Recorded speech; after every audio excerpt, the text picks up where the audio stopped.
এমন জীবন গঠন করো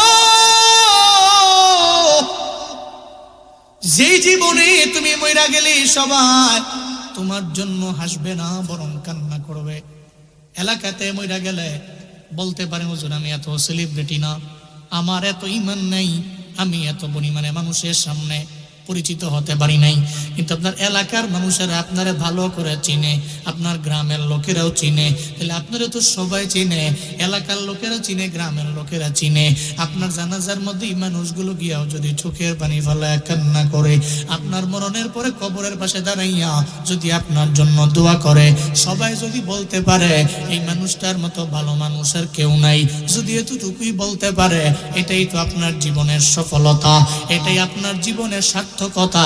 আপনি ব্যর্থ জীবন পরিচালনা করেন নাই। আল্লাহ কয়, তোরে মরণ বানাইলাম আমি, তোর জীবন বানাইলাম আমি, তবে তুই জীবন পাইয়া মরণের চিন্তা কইরা ভুলা যাও না, মরণের চিন্তা মাথার থেকে সরাইয়া দিও না। মনে রাখবা, জীবন যার আছে একবার, মরণ হবে কয়বার, কয়বার, কিন্তু কোন জায়গায় হবে জানা নাই। আমার মরণ আসিবে কখন কেউ তো জানে না, আমার মরণ আসিবে কখন কেউ তো জানে না। আমি চলে গেলে আমায় তোমরা ভুইলা যাইও না, আমি মরে গেলে আমায় তোমরা ভুইলা যাইও না। আমার মরণ আসিবে কখন কেউ তো জানে না, আমার মরণ আসিবে কখন। এই দুনিয়ায় চিরজীবন থাকার জায়গা না, অন্ধকার কবর যে আমার আসল ঠিকানা। ঠিক কিনা বলেন? এই দুনিয়ায় চিরজীবন থাকার জায়গা না, অন্ধকার কবর যে আমার আসল ঠিকানা। সবাই রেখে আমায় চলে যাবে, সঙ্গী হবে না, সবাই রেখে আমায় চলে যাবে, সঙ্গী হবে না। ডাইনে বামে মাটি আমার মাটির বিছানা, ডাইনে বামে মাটি আমার মাটির বিছানা। আমি মরে গেলে আমায় তোমরা ভুইলা যাইও না, আমি চলে গেলে আমায় তোমরা ভুইলা যাইও না। আমার মরণ আসিবে কখন কেউ তো জানে না, আমার মরণ আসিবে কখন কেউ তো জানে না। दुनिया की सदाकत में तेरा नाम रहेगा, सिद्दीक तेरा नाम से इस्लाम रहेगा, सिद्दीक तेरा नाम से इस्लाम रहेगा।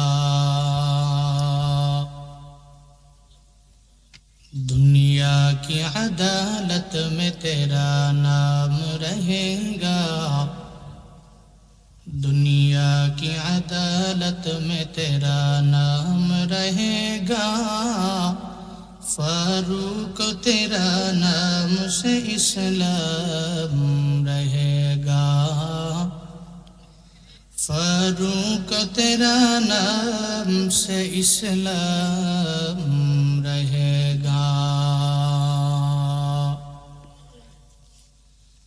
दुनिया की सखावत में तेरा नाम रहेगा, दुनिया की सखावत में तेरा नाम रहेगा, उस्मान तेरा नाम से इस्लाम रहेगा, उस्मान तेरा नाम से इस्लाम रहेगा। दुनिया की शुजाअत में तेरा नाम रहेगा, दुनिया की शुजाअत में तेरा नाम रहेगा, हैदर तेरा नाम से इस्लाम रहेगा, हैदर तेरा नाम से इस्लाम रहेगा।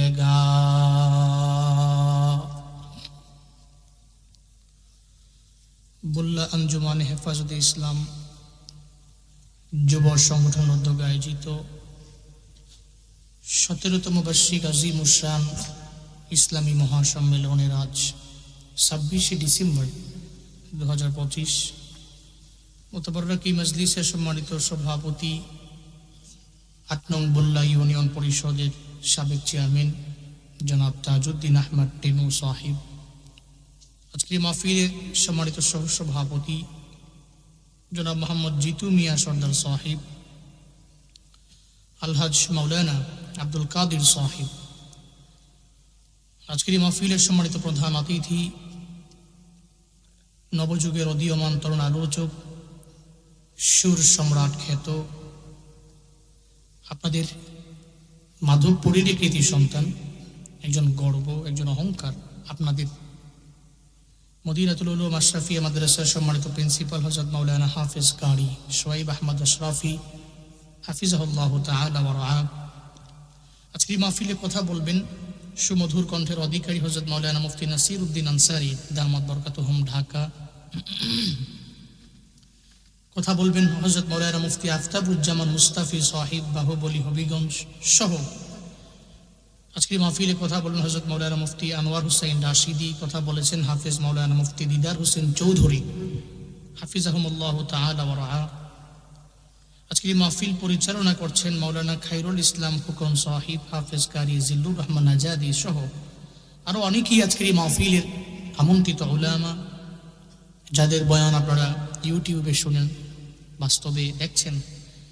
সুন্দরী আয়োজন প্রতি বছরের ন্যায় এবছরও আপনাদের উপহার দিয়েছেন আঞ্জুমানে হেফাজতে ইসলাম যুব সংঘ, যাদের অক্লান্ত পরিশ্রমে এই মাহফিল প্রতি বছরই দাঁড়াচ্ছে।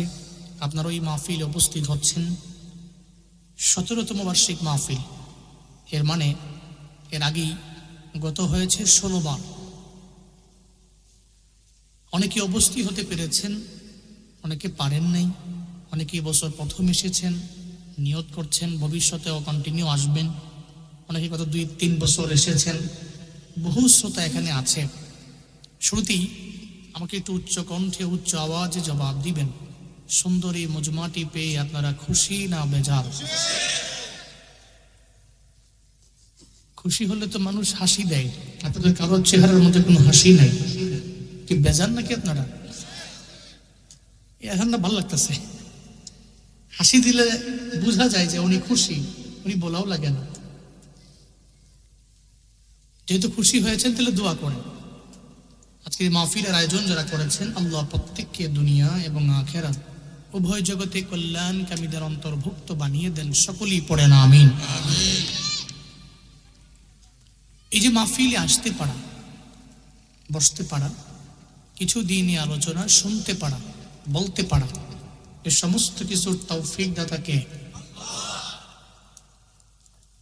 আল্লাহ ছাড়া এই পৃথিবীতে সেকেন্ড কে আছে যে আমাদের তৌফিক দিতে পারে?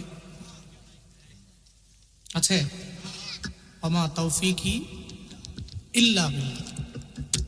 আল্লাহ ছাড়া আমাদের কোনো তৌফিক দাতা নাই, আল্লাহ ছাড়া আমাদের কোনো সামর্থ্য নাই, আল্লাহ ছাড়া আমাদের কোনো অ্যাবিলিটি নাই। তিনি রব, তিনি সব। আমরা আল্লাহর তৌফিক ছাড়া হাঁটতে পারি না, আল্লাহর তৌফিক ছাড়া আমরা চলতে পারি না, আল্লাহর তৌফিক ছাড়া আমরা একটা কদম স্টেপ দিতে পারি না। যিনি তৌফিক দাতা, ওই আল্লাহকে রাজি করেন, খুশি করেন। সকলে চিল্লায় একবার করে পড়েন আলহামদুলিল্লাহ। আমার সাথে পড়ুন, রব্বানা লাকাল হামদ হামদান কাসীরান তাইয়িবান মুবারাকান ফি ইয়া রাব্বি লাকাল হামদু কামা ইয়ানবাগি লিজালালি ওয়াজহিকা ওয়া আযীমি সুলতানিক লাকাল হামদু বিল ঈমান লাকাল হামদু বিল ইসলাম লাকাল হামদু বিল কুরআন। প্রশংসা করলাম কার? মৃত্যু পর্যন্ত করবো ইনশাআল্লাহ। আল্লাহ মৃত্যু পর্যন্ত আপনি শাকিরিনদের অন্তর্ভুক্ত কইরেন। ইমানদার বানায়া, খাঁটি ইমানদার বানায়া শাকিরিনদের দলভুক্ত করে কবরে নিয়ে যান। তিনি রব, তিনি সব। ওনার গুণকীর্তন করা লাগবে। আমরা মানুষের গুণকীর্তন করি বহু, কিন্তু রবের গুণকীর্তন করি কম। মনে রাখবেন, আপনি মানুষের গুণ গান গান, কৃতজ্ঞ হন মানুষের প্রতি। অফকোর্স এটা আপনার জন্য অবশ্য করণীয়, কিন্তু মনে রাখবেন সবার উপরে কে? কারণ তিনি তো আমার তৌফিক দাতা, তিনি আমার সব। মায়ের গর্ভ থেকে উনি তো কি সুন্দর প্রসেসে উনি মায়ের গর্ভে আমাকে বড় করলেন, ওখানে রূহ দিলেন, দুনিয়াতে আনলেন, আসমান দিলেন, জমিন দিলেন, সব উনি দিলেন। তাহলে উনি কি চান আমাদের কাছ থেকে? শুধু ওনাকে একটু আল্লাহ বলে আর ডাইকা ওনার ইবাদতে নিজের জীবনটাকে পরিচালনা করি। আল্লাহ চায় না একটা ইমানদার সে জাহান্নামে যাক। আল্লাহ চায় প্রত্যেকটা ইমানদার ইমান আইনা তদ অনুযায়ী আমল কইরা ইমান আর আমলের মাধ্যমে জান্নাতুল ফিরদাউসের মেহমান হোক। এটা আল্লাহ চায়। কে চায়? আল্লাহ চায় এটা। কারণ আল্লাহ তো কোনো প্রফিটও নাই, কোনো লসও নাই, কোনো কোনো লাভ নাই, কোনো লস। সমস্ত লাভ লস আমার আপনার। ফায়াগফিরু লিমান ইয়াশা ওয়া ইউআযিবু মান ইয়াশা। উনি তো এমন মালিক, চাইলেই যে কোনো ব্যক্তিকে ক্ষমা করতে পারে, আবার চাইলেই আযাবে গ্রেফতার করতে পারে। সর্বময় ক্ষমতার মালিককে। এই জন্য যিনি রব তিনি সব। এটা অন্তরে গাঁথতে পারবো তো ইনশাআল্লাহ। রবকে, আবার সবকে। আল্লাহ ইজ আওয়ার এভরিথিং। এটা অন্তরে ঢুকান যে আমার কোনো তৌফিক নেই, আমার কোনো ক্ষমতা নেই, আমার কোনো পাওয়ার নেই, আমার কোনো শক্তি নেই। যা আছে কে দিছেন? যেদিন আল্লাহ বলবে স্টপ, থাম, থেমে যা, পৃথিবীর কোনো অপশক্তির ক্ষমতা আছে, ক্ষমতাধরের ক্ষমতা আছে স্টার্ট করতে পারে? এটা অন্তরে ঢুকান যে আমার কোনো তৌফিক নেই। তাহলে দেখবেন আপনি শান্তি পাবেন, সুকুন মিলবে, ইতমিনানে কলব হবে, এই আত্মার প্রশান্তি হবে, প্রশান্ত হবে আপনার। এটা আপনি ঢুকান অন্তরে। যখন আপনি চিন্তা করবেন আল্লাহ যা করে ভালোর জন্যই করে, দেখবেন সব আপনার কাছে সহজ মনে হচ্ছে। কোনো কিছুই তো কঠিন না, কারণ আল্লাহ যা করে ভালোর জন্যই তো করে। ইঞ্জিনিয়ার সাহেব বিশাল এক কাজে রওনা, রাস্তার পাশ দিয়ে যাচ্ছে, দেখতেছে রাস্তার পাশে অনেক বড় একটা ক্ষেত, আর এই ক্ষেতটা হলো চাল কুমড়ার ক্ষেত। তো উনি দেখার পরে নামছে, চাল কুমড়াগুলো দেখা দেখতেছে মোটামুটি বড়ই তো, ভালোই তো দেখতে লাগে, কত বড় বড় ফল। এটা দেখে চিন্তা করতেছে এই যে এত বড় চাল কুমড়া, এই চাল কুমড়া গাছের, তাহলে গাছটা মনে হয় অনেক মোটা সোটাই তো হবে, কারণ এত বড় ফল, গাছটা কিরূপ মোটা। চিন্তা করতেছে, ডান বামে চতুর্পাশে দেখতেছে, কোথাও তো পায় না, বুঝেন নাই? কারণ মূলত এটার তো বীজ অথবা চারা অথবা গাছ মূলত মোটা না, চিকন। তো অনেক খুঁজা গিয়েও মোটা কিছু পায় না। দেখতেছে যে এটার গোড়া খুঁজা পাইছে, এটা চিকন লতার মতো, এরকম চিকন একটা গাছ। উনিটা দেখা কয় এই জন্যই তো আল্লাহরে মানি না। নাউজুবিল্লাহ কইতেন না? এরকম একটা চিকুন গাছ, এটার মধ্যে এত বড় ফল জোগাড় আছে, ছোট হইলই তো হইতো। চিন্তা ভাবনা করে কুমড়া টুমড়া দেখা ইঞ্জিনিয়ার আবার রওনা, রাস্তা দিয়ে যাচ্ছে। আগের দিনের মানুষ তো, আগের দিনের যে লোকরা ছিল, এখানে যে মুরব্বীরা আছেন, মোটামুটি আপনারাও তো অনেকটা অভিজ্ঞ, কারণ জন্মের পর থেকে আপনারাও দেখতেছেন গাড়ি ঘোড়া আছে। এরপরেও যারা আগের জেনারেশন, এরা তো গাড়ি ঘোড়া কিছুই পায় নাই, হাইটা হুইটা যাইতে হয়েছে। যখন আমার বড় আব্বাই আমার মাঝে মাঝে বলতো উনি হায়াত পাইছে, উনিও বলছে বাড়ি থেকে আমরা 7 কিলো 8 কিলো 9 কিলো পর্যন্ত গিয়া ওই বাজার থেকে বাজার করে আনতাম। এটা ছিল, এটা অনেক দিন হয়েছে, বিষয়টা এমন না, অনেক পুরাতন হয়ে গেছে, অনেক প্রাচীন, বিষয়টা এমন না। গাড়ি ঘোড়া নাই, তো উনি হাইটা রওনা দিস। রাস্তার এক পাশে গিয়ে ক্লান্ত হয়ে বটগাছের নিচে বসছে। বটগাছের নিচে বৈশা আরাম করতেছে। আগের দিনে মানুষরা কিন্তু লম্বা জার্নি কইরা এই গাছের নিচে বৈশা রেস্ট করতো, আরাম করতো। তো বটগাছের নিচে বসে রয়েছে। হঠাৎ করে তাকায় দেখে বটগাছের উপরে, গাছের মধ্যে দেখা যায় পাতার কিনারায় কিনারায় বটগাছের ফল ছোট ছোট। এখন আল্লাহরে আরেকটা গালি দিস, নাউজুবিল্লাহ কইতেন না। এই জন্যই তো তোমারে আল্লাহ মানি না, এই জন্যই তো আলেম মানি না, উলামায়ে কেরাম মানি না, এই জন্যই তো আলেমদের কথাও পছন্দ হয় না। যারা আল্লাহর গুণগান গায় এই জন্য এদেরও পছন্দ করি না। বটগাছের নিচে বসলাম, তুমি তো আল্লাহ, তুমি ছোট লতার গাছের মধ্যে এত বড় চাল কুমড়া দিয়া দিলা, আর এই বট গাছের মধ্যে তুমি দিয়ে দিলে এত ছোট ছোট ফল, এত মোটা গাছ, এরপরেও ফল বড্ড ছোট। এই জন্যই তোমারে মানি না, এই জন্য তোমার গুণগান যে গায় তারে মানি না। এটা বইলা সঙ্গে সঙ্গে চিন্তা ভাবনা করে আর আমার আল্লাহরে গালি দিতে দিতে ইঞ্জিনিয়ার ঘুমায়া গেল, শুয়া পড়লো। রেস্টের মধ্যে যখন ঘুম চলে আসলো, আমার মাওলার কুদরত, আল্লাহ পাক তারে দেখাইয়া হিদায়াতের লাইনে আমার আল্লাহ তারে নিয়ে যাবে। প্রচন্ড ঘুমে বিভোর হয়ে গেল। হঠাৎ ওই বটগাছের উপর থেকে পাখি আইসা যখন ওই পাতার মধ্যে লাড়া মারলো, দুইটা লাড়া মারার পরে উপর থেকে বটগাছের ছোট দুইটা ফল যখন তার মাথার মধ্যে পড়লো, টং করে উঠছে। লাফ দিয়ে ঘুম থেকে জেগে দেখে মাথার মধ্যে কি পড়লো, তাকায় দেখে ডানে বামে দুইটা পড়ে আছে, তাও বটগাছের ছোট ছোট ফল।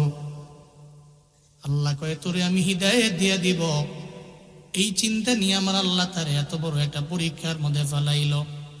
আল্লাহ যদি কাউরে হিদায়াত দেয়, ও নাস্তিক হইলেও কোনো না কোনো একদিন ইসলামের ছায়া তলে চলে আসতে পারে, ঠিক কিনা? আর যদি আল্লাহ না দেয়, সারা দুনিয়ার যত আলেম আনো, দুনিয়ার যত আউলিয়ায়ে কেরাম আইনা যদি একটা গ্লাসের মধ্যে কও যে হুজুর একটু ফু মারেন, আর যদি তাকে বলেন যে তারে এক গ্লাস পানি পান করায়া দেন, আপনার ফুয়ের পানি খেয়ে সে হিদায়াত পেয়ে যাবে, জীবনেও সম্ভব না। আল্লাহ যদি কয় হিদায়াত দিলাম, হিদায়াত পেয়ে গেল। আল্লাহ যদি কয় না না হিদায়াত দেওয়া যাবে না, জীবনেও কোনোদিন কোনো বান্দা তারে হিদায়াত দিতে পারবে না। কারণ হিদায়াত দেওয়ার মালিক কে? ইন্নাকা লা তাহদি মান আহবাবতা ওয়ালাকিন্নাল্লাহ ইয়াহদি মান ইয়াশা। আল্লাহ পাক বলেন, যারে চান উনি, আল্লাহ তো চাইলে বান্দার হিদায়াত দিতে পারে, কারণ তার হাতেই তো হিদায়াতের চাবিকাঠি পরিপূর্ণ নবীর হাতে। ওয়ালাকিন্নাল্লাহ ইয়াহদি মান ইয়াশা, আল্লাহর হাতেই তো যেই বান্দারে আল্লাহ চাই হিদায়াত দিয়ে দিবে, দিয়া দেয়। নবী যারে পছন্দ করে সে হিদায়াত পাবে এমন না। যদি নবীর পছন্দের হইতো তাহলে আবু তালেব কালেমা পড়ে মুসলমান হতে পারত, কিন্তু আবু তালেব পারে নাই, কালেমা পড়তে পারে নাই। কেন পারে নাই? কারণ হিদায়াত কবলে জুটে নাই। কারণ হিদায়াত দেওয়ার মালিক নবী না, হিদায়াত দেওয়ার মালিক উলামায়ে কেরাম না, হিদায়াত দেওয়ার মালিক আউলিয়ায়ে কেরাম না, হিদায়াত দেওয়ার মালিক একজন, চিল্লে বলেন তার নাম। এবার ওই সেকুলার মনে মনে চিন্তা ভাবনা করে, জীবনে আল্লাহকে কত গালি দিয়েছি, এত পরিমাণে গালি দিলাম, কিন্তু এতদিন পর্যন্ত যাই গালি দিলাম, এখন তো আল্লাহরই তো আমি চিন্না গেলাম। কারণ আল্লাহ তো যা করে বান্দার ভালোর জন্যই তো আমার আল্লাহ করে, বান্দার ভালোর জন্যই করে। এই আল্লাহ যদি আমার কথা শুই না, আমার মন মতো বটগাছের মধ্যেও যদি ওই চাল কুমড়ার মতো এর চাইতেও বড় যদি কোনো ফল বটগাছের মধ্যে দিয়ে দিত, আমি যখন ঘুমিয়ে যাইতাম তখন আমার মাথার উপরে এত বড় চাল কুমড়া মাথার মধ্যে পড়লে আমার জানাজাও লাগতো না, কোনো মানুষ আমার খবরও জানতো না। আমি 3 হাত 4 হাত পর্যন্ত মাটির নিচেই ডেবে যাইতাম, ঠিক কিনা? এই জন্য আল্লাহ যা করে ভালোর জন্যই করে। আমার আল্লাহ বান্দার খারাপ হয় কোনো কিছু আমার আল্লাহ করে না। চিল্লায় পড়া যাবে কি আল্লাহু আকবার। তাহলে আল্লাহ যা করে আমার আপনার ভালোর জন্যই তো করে। মাঝে মাঝে আমাদের মন হয়তো বলে এটা এভাবে না হয়ে এভাবে হলে হতো, এটা মন বলে। কিন্তু মনকে বুঝান, মন আল্লাহ যা করছে এত ভালোর জন্যই করছে, তুই তো বাড়াবাড়ি করিস না, বেশি পণ্ডিতি করলে ঝামেলায় পড়ে যাবে। তখন মন বলে, তখন মনের কথা শুনে আপনি জবান দিয়ে বের করেন আল্লাহ তো এটা না করলেও পারতো। এটা বলা যাবে না, এটা করা যাবে না। আমাদের আম্মা জানরা এগুলো করে ভালো, বাপরে বাপ, বহু পরিশ্রম করে ধান টান গুলো শুকাইতে দিছে, দেখা যায় আসমানটার মধ্যে হাঁস ধরে একটু পরে বৃষ্টি বলবো, এমন রাগ হইয়া গেছে গা। আমার ভাবিয়ে পাশের বাড়ির ভাবিয়ে ধান ঢুকানোর পরে হ্যাঁ দেখে না, খালি আমি দিলে খালি দেখে হ্যাঁ এমন কে নাউজুবিল্লাহ কয় না, কারে কইছে আল্লাহ সহ স্বামীরে তো কই আল্লাহর সহ। আল্লাহ হিদায়াত দান করেন, আল্লাহ সঠিক বুঝ দান করেন। তাহলে আল্লাহ রব, আল্লাহ সব এটা ভিতরে ঢুকান, তদ অনুযায়ী আমল করেন, পারবেন তো ইনশাআল্লাহ। আমি খুতবায় সূরাতুল মুলকের 2 নম্বর আয়াত তিলাওয়াত করেছি। সূরাতুল মুলক রাজত্বের সূরা, দামি সূরা। এখানে যারা আছেন সবারই মোটামুটি অনেকেরই সূরা মুলক মুখস্থ আছে, অথবা সূরা মুলক রাতের বেলা লাগে ঘুমায় যান, করেন তিলাওয়াত করেন, আমল করেন। এখানে বহু লোক এমন আছে। সূরা মুলক 2 নম্বর আয়াত আল্লাহ কি বলছেন? উনি যে রাজত্বের মালিক, ওনার হাতেই যে ক্ষমতা, ওনার হাতেই যে পাওয়ার, উনি চাইলেই যে সব পারে। এই ব্যাপারে আল্লাহ পাক সূরা এনশিওর করেছেন। এই পৃথিবীতে যা চোখে দেখি আর না দেখি সব কিছুর মালিক কে? এই সব হচ্ছে মুলক, আর এই মুলকের মালিক হচ্ছেন আল্লাহ। এই সব হচ্ছে কি, যা দেখি না দেখি যা আছে সব মুলক। আর এই মুলকের মালিককে, এই আলামিনের রবকে। একটা জগৎ এমন না, সব জগতের রব উনি। সূরা মুলকে এটাই বলেছেন আল্লাহ পাক, আমি তো এমন মালিক। কেমন মালিক? 2 নম্বর আয়াতে আল্লাহ পাক বলছেন, আল্লাযী খালাকাল মাউতা ওয়াল হায়াতা লিয়াবলুয়াকুম আইয়ুকুম আহসানু আমালা ওয়া হুয়াল আজিজুল গফুর।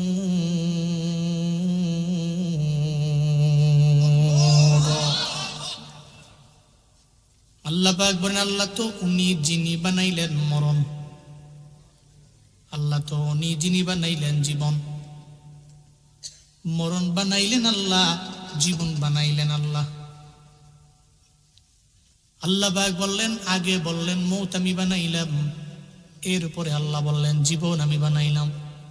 কারণ ছিলাম আগে মৃত, এরপরে তো আল্লাহ পাক জীবন দিয়া দিলেন। এরপরে আবার মরণ হয়ে যাবে, এরপরে আবার জীবন দিয়া রবের জবাব দিয়ে তার কাঠগড়ায় আল্লাহ পাক দাঁড় করাবেন।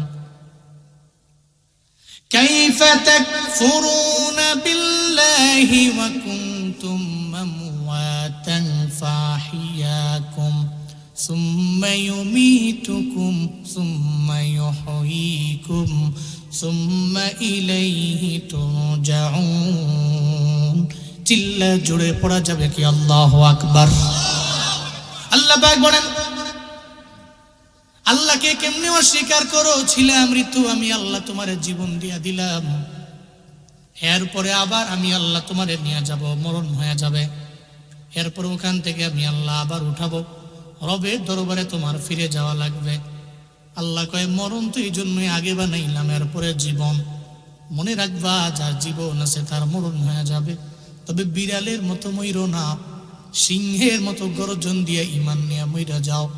মরে তো সবাই 70 বছরের জিন্দেগি বা 80 বছরের জিন্দেগি, মরণের পরে কোনো ইম্প্যাক্ট তৈরি হয় না। মরে গেল কেউ খবরও নেয় না, মরে গেল ওই বান্দার ব্যাপারে কোনো বান্দা দোয়াও করে না। ওই বান্দা মরে গেল, তার জন্য রবের দরবারে কান্নাও করে না, বরং এমন জীবন নিয়ে মরে গেল, মরে যাওয়ার পরে কেউ তার নামও নেয় না, আবার জানাজার মধ্যে কয় লোকটা কেমন ছিল, মৌখিকভাবে কয় ভালো ছিল, 2 দিন পরে কয় তার মতো খারাপ এই জমিনের মধ্যে কেউ ছিল না। ও বান্দা, এমন মরে তো লাভ নাই, বরং এমন ভাবে মরে যাব, মরাই যেহেতু লাগবে তাহলে ঈমান নিয়ে মরবো, এমন ভাবে মরবো আমার মরণে মানুষ চোখের পানি ফেলে কান্না করবে। যেমন মারা গেল উসমান হাদি, সারা জিন্দেগি লাগে মানুষ তার জন্য কান্না করবে। আব্দুল হাই মোহাম্মদ সাইফুল্লাহর ভিডিওটা অনেকে দেখছে, এত বড় একজন বক্তা, এরপরেও আজ হাদির কবরের পাশে গিয়া দাঁড়াইয়া চোখের পানি ফেলা ফেলা কেন কান্না করে? এই গভীর রাতে কেন কান্না?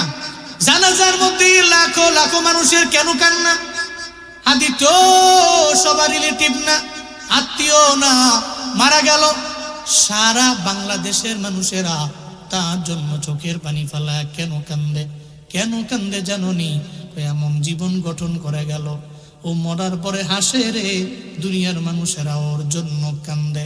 হাদিরা মরে না, মইরা গিয়াও তো অমর হয়ে থাকে। আমি বলি সব জায়গায় গেলে যতদিন পর্যন্ত এই বাংলাদেশের 1 ইঞ্চি মাটি অবশিষ্ট থাকবে, ততদিন পর্যন্ত এই জাতির মানুষেরা, এই দেশের মানুষেরা, এই ভূমির মানুষেরা ওসমান হাদিরে জীবনেও কোনোদিন ভুলে যাবে না। কারণ হাদিরা মরে না। যুগে যুগে আল্লাহ পাক মানুষের অন্তরের মধ্যে এদের বাঁচিয়ে রাখেন, কিন্তু আমি মরে যাব, মারা যাব, কেউ জানে না আমার মরণের খবর। তেলুম মরি যেহেতু যাব, ইমান নিয়ে কবরের মধ্যে যাওয়া লাগবে, কিছু পুঁজি নিয়ে যাওয়া লাগবে, কিছু আমল নিয়ে যাওয়া লাগবে। হাসরের ময়দানে জবাবদিহিতার কাঠগড়ায় আল্লাহ দাঁড় করাবেন। এই জন্যই তো আল্লাহ পাক সূরা তাওবার মধ্যে জানায়া দিল, ওয়াকুল ইমালু, নবী বলে এনারা যাতে আমলের লাইনে আগায় যায়, আমল করে, ফাসায়ারাল্লাহু আমালাকুম, তাদের আমল আল্লাহ পাক হাসরের ময়দানে সবাইকে দেখাবে। ওয়া রাসূলুহু ওয়াল মুমিনুন, যত মুমিন আছে, যত রাসূল আছে, সব তাদের আমল দেখবে। যারা আমলের লাইনে আগাইয়া এরা সফল হয়ে যাবে, যারা আমলের লাইনে পিছাইয়া এরা জীবনেও সফল হতে পারবে না, এরা ব্যর্থ হয়ে যাবে। হাসরের ময়দানে আল্লাহ যত আমার আমল সব দেখাবে। তাহলে আমার এই জিন্দেগি 50 বছরের 60 বছরের আমার এই জিন্দেগিতে আমি থাকবো আমলের লাইনে আগে। চিন্তা থাকবে এটা যে কোনো টাইমে যে কোনো জায়গায় আমার মরণ হয়ে যাইতে পারে, এই জন্য থাকবো আমি নেক আমলের লাইনে আগাইয়া। এই পুরুষেরা যতটুকু বয়ান শুনে, আমার মা বোনেরা, এদের বিষয়ে তো অনেক জায়গায় বয়ান করা হয় না। আজকের এই মাহফিলে পুরুষের চাইতে মনে হয় মহিলা বেশি হয়েছে, আমারে কইল। তাহলে মা বোনেরা বয়ান শুনতে আসে, এরা মোবাইলের মধ্যে লাগাইয়া লাগাইয়া বয়ান শুনে। আমার মা বোনদের ব্যাপারে বয়ান করার দরকার আছে না নাই? আমরা তো মারা যাব, আমার মা বোনও থাকবে না, সবাই বিদায় নিবি। জমিনটা তো এমন, সবাই বিদায় নিয়ে চইলা যাবে। আল্লাহ পাক যেমন বান্দার কথা বললেন তেমন বললেন বান্দির কথা। সবই তো আল্লাহর বান্দা এবং বান্দি। আল্লাহর বান্দা এবং বান্দি আমার মা বোনেরা, এদের তো অনেক সহজ ব্যাপার। মদিনার নবী জানায়া দিছে, 4টা আমল করলে এরা জান্নাতি। সুবহানাল্লাহ, জোরে কয় না? মা বোনদের জন্য সোজা 7টা আমল, 4টা আমল করলে এরা জান্নাতি। ইজা সাল্লাত মারাতু খামসাহা, মহিলা 5 ওয়াক্ত নামাজ পড়বে। এরপরে 2 নম্বরে মহিলাটা সসমাত শাহরাহা, রমজানের 30টা রোজা মহিলা রাখবে। যদি রাখতে পারে 5 ওয়াক্ত নামাজ পড়লো, এরপরে রমজানের 30টা রোজাও রাখলো। এরপরে মহিলার ব্যাপারে মদিনার নবী জানায়া দেয়, ওয়াহসানাত ফারজাহা, তার সতীত্বের হেফাজত করলো, ওয়া তাআত জাওজাহা, তার স্বামীর আনুগত্য করলো। তাইলে ওই মহিলা 4টা আমলের কারণে হাসরের ময়দানে ওই মহিলারে আল্লাহ পাক বলবে, আই নারী উদুখুলিল জান্নাহ। সুবহানাল্লাহ, জোরে কয় না? আল্লাহ পাক বলবে, ও নারী জান্নাতে ঢুকো।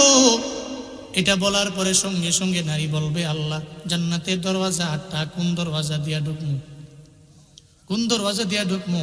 আল্লাহ পাক নারীরা জানায়া দিবে, মিন আইয়াবুবিল জান্নাতি শিতি। নারী রে, তুই তো দুনিয়ার মধ্যে 4টা আমল করলা। 1 নম্বরে 5 ওয়াক্ত নামাজ, 2 নম্বরে রোজা, 3 নম্বরে নিজের সতীত্বের হেফাজত, 4 নম্বরে স্বামীর ইতাআত আনুগত্য কইরা তুমি তো জমিন ত্যাগ কইরা বারজাখের জীবন ছাইরা আমি রবের কাছে চলে আইছো। নারী রে, এই 8টা জান্নাতের 8টা দরওয়াজার মধ্য থেকে যেই দরওয়াজা দিয়া মন চায় ওই দরওয়াজা দিয়া জান্নাতে ঢুকে যা।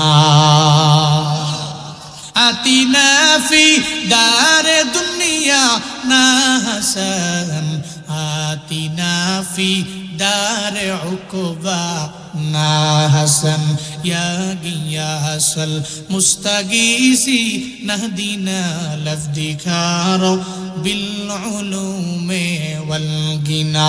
হর গরি দেনে কো তু তৈয়ার হ্যায়, জো না মঙ্গে উস্তু বে জারো হ্যায়।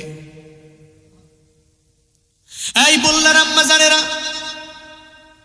আপনি তো হতে পারেন এক সফল নারী, যে আল্লাহ আপনারে মায়া করে জীবন দিলেন, সৌন্দর্য দিলেন। আমার যে আল্লাহ, আপনি 4টা কাজের মাধ্যমে আখিরাতে জান্নাতে যেতে পারেন, খুব সহজে যেতে পারেন গো আমার আম্মা। সাবধান, নামাজটা টাইম মতো পড়বেন, রোজাও রাখবেন, সতীত্বের হেফাজত করে চলবেন। জীবনেও কোনোদিন স্বামীর অবাধ্য হওয়া যাবে যাবে পর্দা করবেন। এরপরে স্বামীর গুণকীর্তন করবেন, ইতাআত করবেন, ইত্তেবা করবেন। স্বামী যাই না দেয় আলহামদুলিল্লাহ বলে মেনে নিবেন। দিতে পারে নাই নিজের সবের বানাবেন, সবিরিনদের খাতার মধ্যে নাম উঠাবেন। চাইলেও কোনো সময় স্বামীর সাথে কোনো খারাপ আচরণ করা যাবে না, স্বামীর অবাধ্য হওয়া যাবে না। যদি হন তাহলে তো আপনি আমল থেকে পিছিয়ে গেলেন। মদিনার নবী জানায়া গেছে, স্বামীর খেদমত করার জন্য, স্বামীর ইতাআত করার জন্য আপনি তো কার অনুসরণ করবেন? যেমন ফাতেমা রাদিয়াল্লাহু তাআলা আনহা, এমন নারী আপনি হতে পারেন যেই ফাতেমা আপনার জান্নাতের সর্দারিনী হবে। ফাতেমা তু সাইয়্যিদাতুন নিসাই আহলিল জান্নাহ।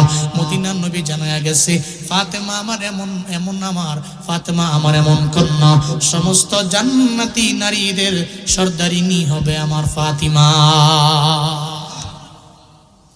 এমন এক দামি নারী ফাতিমা, দুনিয়াতে সার্টিফিকেট পেয়েছেন জান্নাতের, এত পরিমাণে দামি। ওই ফাতেমাকে ফলো করে করে আগে যাবেন গো আমার আম্মা। ফাতেমা রাদিয়াল্লাহু আনহা জান্নাতি হওয়ার পরেও কত পরিমাণে দামি, এরপরেও মরণের ব্যাপারে কি পরিমাণে চিন্তা, এরপরেও জান্নাতে যাওয়ার ব্যাপারে কি পরিমাণে চিন্তা নিয়ে ঘুরে ফাতেমা রাদিয়াল্লাহু তাআলা আনহা। উনি ইন্তেকাল করলেন, রোজা মুখে নিয়ে উনি ইন্তেকাল করলেন, দুনিয়া থেকে বিদায় নিয়ে চলে গেলেন। রোজা রাখা অবস্থায় উনি যখন রোজা রাখছিলেন, সেহরি করলেন জমিনের মধ্যে, কিন্তু বারজাখের জীবনে চলে গেছেন। ইফতার করার মতো সুযোগ আর হয় নাই। রোজা মুখে নিয়ে মরণ, এই মরণ ভালো মরণ না খারাপ মরণ? ও আল্লাহ, তুমি আমাদের খারাপ মরণ দিও না, ঈমান অবস্থায় মরণ দিও। চিল্লায়া পড়েন আমিন। বড় দামি মরণ। ইন্তেকালের আগের রাত ফাতেমা রাদিয়াল্লাহু তাআলা আনহা উনি ঘুমায় রইলেন। স্বপ্ন যুগে মদিনার নবী, ওনার আব্বা পয়গম্বর সাল্লাল্লাহু আলাইহি ওয়াসাল্লাম স্বপ্নে আসলো। স্বপ্ন যুগে আয়েশা অন্ধকারের মধ্যে কি যেন খুঁজতে লাগলেন। ফাতেমা রাদিয়াল্লাহু তাআলা আনহা বললেন, ওগো আব্বা, স্বপ্ন যুগে আপনি অন্ধকারের মধ্যে কারে খুঁজেন? তোমার একটা মেসেজ দেওয়ার জন্য আমি আসলাম। বাবা বলেন না। তুমি সারি করবা, একটু পরে ঘুম থেকে যাইগা আমার জামাই আলীর সঙ্গে। আর শুনে নাও ও ফাতিমা, তুমি ইফতার জমিনের মধ্যে করতে পারবা না দুনিয়ায়। তুমি ইফতার করবা আমি বাবার সঙ্গে, আবার দুনিয়ার কোনো দস্তারখানায় নয়, ওইটা জান্নাতি দস্তারখানা। একটু পরে ঘুম থেকে যাইগা সেহারি হয়ে যাবে দুনিয়ায়, ইফতার হবে জান্নাতে। আল্লাহু আকবার। রাতের বেলা স্বপ্নে দেখলেন আমার পয়গম্বর, স্বপ্ন যুগে আসলেন ফাতেমা রাদিয়াল্লাহু আনহা। এরপরে ঘুম থেকে জাগলো, সারির প্লেটের মধ্যে উনি বসে রইলেন। হযরতে আলীও সঙ্গে। হযরতে আলীরে বলে না, যদি বলে তাহলে সারি করতে পারবে না, চিন্তায় পড়ে যাবে। হযরতে আলী চিন্তায় পড়ে চোখের পানি ফেলায় কাঁদতে কাঁদতে আর খাবার তার পেটের মধ্যে ঢুকবে না। এই চিন্তা করে হযরতে আলী মানে জামাইরে কয় না, আমার পয়গম্বর স্বপ্ন যোগে আসলো, বাবা আমার আয়েশা জানায়া দিয়া গেল। এই ব্যাপারে পরিপূর্ণ না বইলা বরং দুইজনই খাইতে লাগলেন। সাহারি খাইয়া এবার দুইজনই, একজনই নামাজের মুসল্লায় ঘরের মধ্যে, আর একজনে চলে গেলেন মসজিদের মধ্যে নামাজে। এই বুল্লা মাধবপুরের মুসলমানেরা, যদি ঘরটা এমন ঘর হয়, আপনি ঘুম থেকে জাগলেন, আপনার ওয়াইফও জাগলো, আপনি বিবিরে বললেন, বিবি রে তুমি মুসল্লা বিছায় নামাজের মধ্যে দাঁড়ায় যাও, ফজরের নামাজে আমার ছেলের সঙ্গে করে লয়ে আমি মসজিদের মধ্যে যাই। আল্লাহর কসম করে বইলা যাইতে পারি, এই ঘর যদি এমনি সাজানো যায়। দুইজনই ঘুমাইলেন, আবার ঘুম থেকে ফজরের আজান শুনা জায়গা গেলেন। আসসালাতু খায়রুম মিনান নাওম, এটা দামি মনে কইরা আপনার ঘুমটারে প্রায়োরিটি না দিয়া আপনি নামাজরে প্রায়োরিটি দিয়া মুসল্লায় বললেন, বিবিরে তুমি নামাজে দাঁড়াও, আমার সন্তানেরে আমার হাতে ধরায় দাও। দুইজনে নামাজের মধ্যে যদি যাইতে পারেন, আল্লাহর কসম শতবার, ইনকাম যদিও আপনার অল্প, ওই টাকাতেও আপনার ঘরটারে রহমতের ঘর বানায়া দিবেন কে? কিন্তু হুজুর ঘরের মধ্যে তো রহমত নাই। কবিরাজি দাঁড়িয়ে দাঁড়িয়ে দৌড়াও কেন? ঘরে রহমত নাই, বরকত নাই। এই চিন্তা নিয়ে নিয়ে দেখবেন কবিরাজের দরবারে যায়, উলামায়ে কেরামের দরবারে যায়, হুজুরের দরবারে যায়, যাকে হুজুর আমার একটু পানি পড়া দেন, আমারে তাবিজ দেন, ঘরের মধ্যে আমার বরকত নাই কেন? এই থিওরি হলো, ঘরের মধ্যে আপনিও নামাজি হবেন, আপনার পুত্রবধূও নামাজি হবে, আপনার ঘরের বেবিটাও নামাজি হবে, আপনার ছেলেও যদি নামাজি হয়, ওই ঘরের জন্য তাবিজ লাগবে না, কিছু লাগবে না। ওই ছোট্ট ঘরের মধ্যে সাকিনা রহমত দিয়ে ভরপুর করে দিবেন কে? আল্লাহ। আমাদের ঘর, আমাদের ঘরের প্রত্যেকটা সদস্যদেরকে তুমি নামাজি বানাও। আরো জোরে বলেন না আমিন। নামাজ দিয়ে যদি আপনি ঘরটাকে আবাদ করতে পারেন, আপনার এই ঘরে রহমত বরকত দিয়ে আল্লাহ পাক ভরপুর করে দিবেন। আপনি ঘরটাকে সাজাবেন এইভাবে। ফাতেমা রাদিয়াল্লাহু আনহা মুসল্লা বিছায় নামাজ দাঁড়ায় গেলেন, হযরত আলী চলে গেলেন নামাজে। প্রতিদিনের ন্যায় আজকে করলেন উল্টো। ফাতেমা রাদিয়াল্লাহু আনহা মুসল্লা থেকে ফজরের 2 রাকাত ফরজ সালাত পড়া, সুন্নাত পড়া, ফরজ পড়া উঠে গেছে, কাজ করতে গেছে।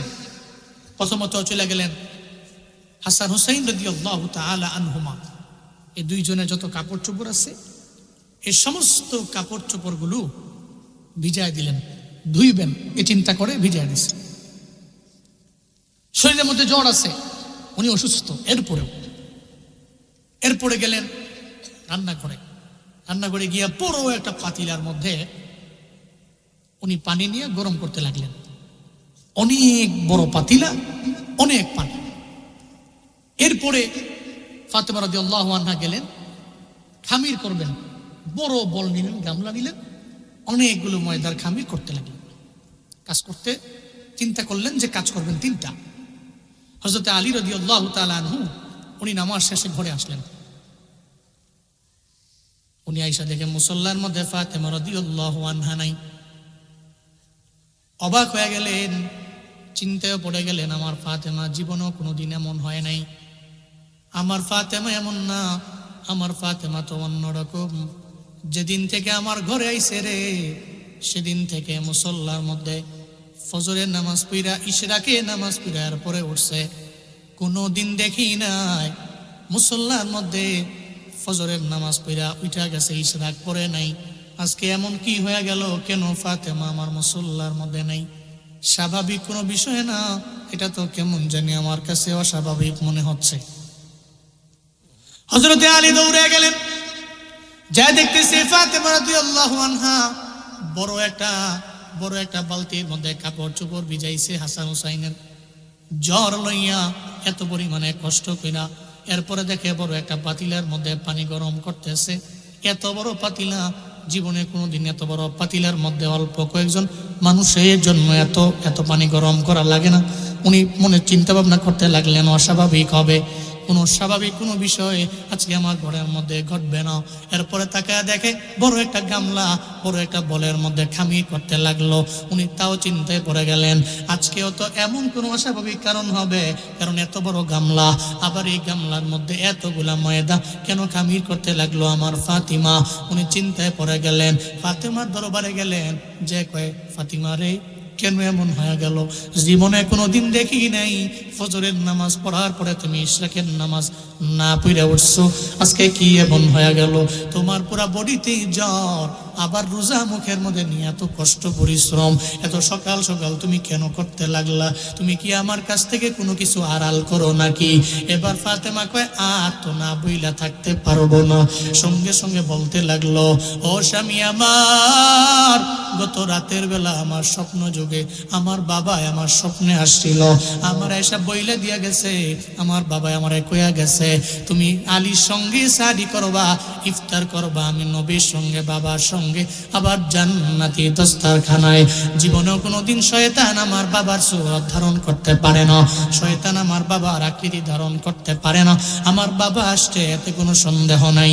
আমার যেহেতু বইলে দিয়া গেছে, আলী রে, জীবনের শেষ দেখা দাও, দেখা হবে না, জান্নাতে দেখা হয়ে যাবে, দেখা হবে জান্নাতে, আমারে বিদায় দিয়ে দাও।